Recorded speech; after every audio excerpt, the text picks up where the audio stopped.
So this is a good book to read right about now, Daughters of the Occupation, because there are a lot of parallels between that story and what is happening in our country right now.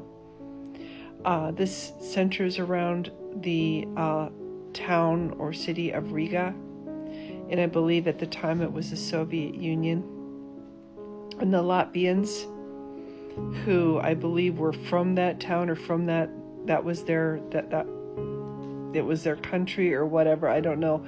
They were taken over by the Soviets, and then they were liberated by the Germans. They celebrated when the Germans came, and it turns out the Germans were even worse, and they convinced the Latvians that the Jews that were living in harmony with them and had been living in harmony with them for a very long time were actually in on what the Soviets had done. So the Latvians turned on the Jews that were their neighbors and burned synagogues filled with thousands of Jews, marched Jews out into the forests by the thousands.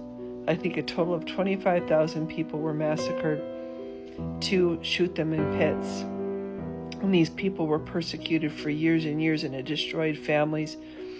And this story is very good. It's a fiction story based on true events. And at the end of the book, she talks about the actual history that's behind her story. And the parallels are pretty amazing, because just like now in this country, we have the right trying to convince itself that the enemy is the left, and that the left is doing all these things when it's really the right.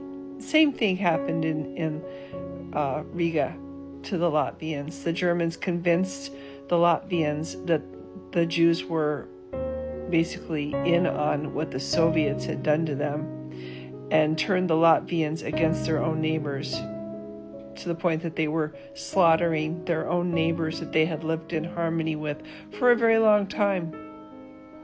And at the end, when she's talking about the history, she keeps referring to the right party. The right did this, the right did that, the right put out this propaganda, and even scholars were willing to murder after they came to believe the propaganda. Sound familiar? Same thing is happening in this country to divide us, to turn us against each other. We're listening to the lies. They're calling us Democrats. No, we just love our country, and we think that everybody should have a fair break. Whether you're born in a poor family or a rich family, you should still have a chance to succeed at life and get an education and get food every day. The moment you deprive yourself of the full potential of every member of your society, you are hurting your society.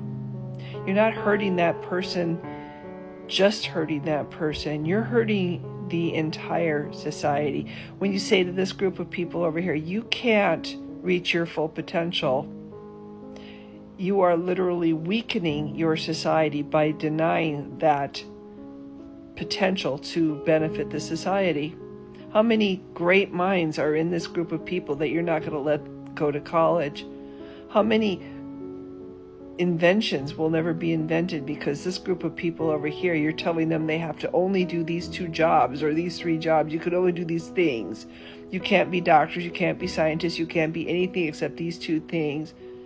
You're denying the society all the things that might have come from that group of people. You're weakening your own society. And when you don't take care of your society, when you don't take care of your elderly who are there to give wisdom to the young, and you don't care of your disabled who are able, they're just, we focus on the dis and not on the able. Disabled people can still do a hell of a lot. They just have to adapt and learn different ways, workarounds to do the same things, but they can still contribute to the society. They're not garbage. And neither are sick people, neither are addicts, neither are alcoholics. People get sick because we're people, we're not machines, and we need help. And we get through it, and then we're back to being productive, and we can do great things.